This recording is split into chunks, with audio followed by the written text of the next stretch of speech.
Hello everyone, welcome back to my channel the let PT blogs. मेरे first blog में मैंने आप सभी को बताया था अबाउट मोबिलिटी ड्रिल्स। क्यों मोबिलिटी ड्रिल्स हमारे वर्कआउट में ज़रूरी है, क्यों हमें उसे प्रॉपर वे में करना चाहिए, क्यों हमें वार्म अप को स्किप ना करते हुए मोबिलिटी ड्रिल्स को एसेंशियल वर्कआउट में ऐड करना चाहिए।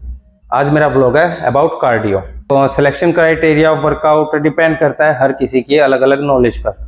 सिलेक्शन क्राइटेरिया में एक दिन कार्डियो और एक दिन वेट ट्रेनिंग, ऐसा मैं 1 वीक तक करने वाला हूँ। उसके बाद मैं प्रॉपर अपनी वेट ट्रेनिंग पर आ जाऊँगा। जितना इंपॉर्टेंस हम अपने मसल गेन्स को देते हैं उतनी इंपॉर्टेंस हमें अपनी कार्डियो को भी देनी चाहिए। हार्ट भी उतना ही ज़रूरी है जितनी मसल्स ज़रूरी है। मैं आप लोगों के साथ अपने पर्सनल रिव्यू शेयर करूँगा, like my selection criteria of my workout, my personal transformation. Mobility drills को हमें हर रोज़ परफॉर्म करना चाहिए।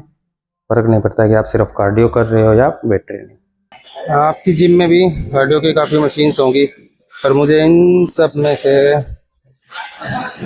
ये चूज़ करनी है, सिर्फ ये। 35 साल की उम्र होगी और अब मेरे कोई इच्छा नहीं ट्रेडमिल पर भागने की, कूदने की, क्रॉस ट्रेनर पर थकने की। अब मैं टारगेट करता हूँ सिर्फ साइकिलिंग को, कार्डियो एज ए साइकिलिंग। इस साइकिलिंग में मैं डाटा रिकॉर्ड कर सकता हूँ, इम्प्रूवमेंट रिकॉर्ड कर सकता हूँ अपनी। So let's start. इस बार ट्रांसफॉर्मेशन में सिर्फ साइकिलिंग के थ्रू कार्डियो करने के डिसाइड किया। यही मैं कह रहा था कि सिलेक्शन क्राइटेरिया हर किसी का अलग होता है। कोई कार्डियो के लिए क्रॉस ट्रेनर या फिर ट्रेडमिल चूज करता है। हमें मतलब है हमारे हार्ट रेट को बढ़ाने से। So let's start. So 40 minute cycling is done. Distance plot हो गया।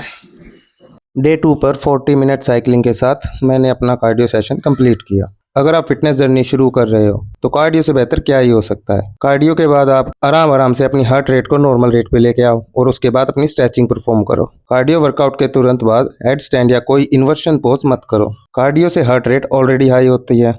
हेड स्टैंड में ब्लड सर की तरफ रश करता है, बीपी बढ़ जाता है, हार्ट पेशेंट्स के लिए खतरनाक होता है। बिगिनर्स के लिए इस कार्डियो सेशन जबरदस्त फायदे। चलिए शुरू करते हैं। पहला फायदा, कार्डियो दिल को मजबूत बनाता है, ब्लड प्रेशर कम करता है और हार्ट डिजीज का खतरा घटाता है। फायदा नंबर 2, 20 मिनट डेली। ये कैलोरीज जल्दी बर्न करता है जिससे बेली फैट और एक्स्ट्रा वेट घटता है। फायदा नंबर 3, रोज कार्डियो से एंडोरेंस बढ़ेगा, थकान कम होगी और पूरा दिन एनर्जेटिक फील करोगे।